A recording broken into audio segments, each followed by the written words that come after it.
Love triangle ang tinitingnang anggulo naman ng pulisya sa pagpatay sa dating beauty queen sa Bulacan na hinatiran muna ng bulaklak at tsokolate. Posibleng may kinalaman daw ang nobyo ng dalaga at ang asawa nito. Saksi si Tina Panganiban Perez.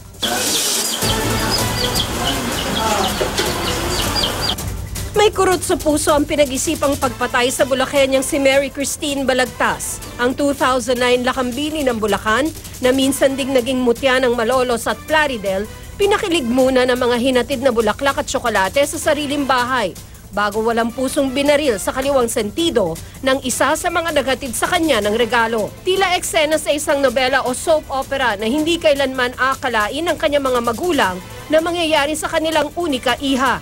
Isang putok lang siya. Tapos pumutok bali yung baril na yun. Nakita ko nakahandusing yung anak ko sa gate namin. Sabi ko, anak, gumising ka, lakasan mo yung loob mo kasi nadala kita sa ospital.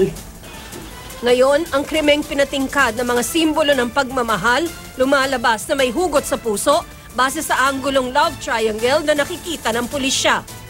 Sabi nung inay, wala naman silang naman silang kaaway.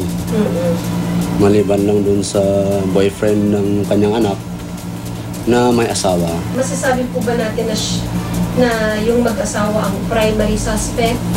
Mastermind. Ilang beses na rin daw nakausap ng nanay ng biktima ang misis ng boyfriend ng 23 anyos na anak. Yung asawa ng lalaki na OFW, pati ang tawag niya sa kanya na kung maaari iwanan yung lalaki. Kung mastermind ang turing sa boyfriend ng biktima at asawa ng BF, ang mga nag-deliver na tumakas sakay ng motorsiklo naman, gun for hire. Gun for hire. Kasi parang kinising pa sila kinising yung bahay. So ibig sabihin, taga ibang bayan yung suspect.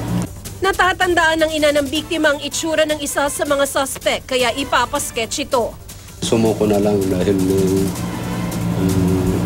yun na, iniimbestigahan natin. At saka maawa naman sila sa biktima. Walang kaalam-alam, may problema mag-asawa. Sa linggo nakatakdang ilibing ang biktima. Ako si Tina Panganiban Perez, ang inyong saksi.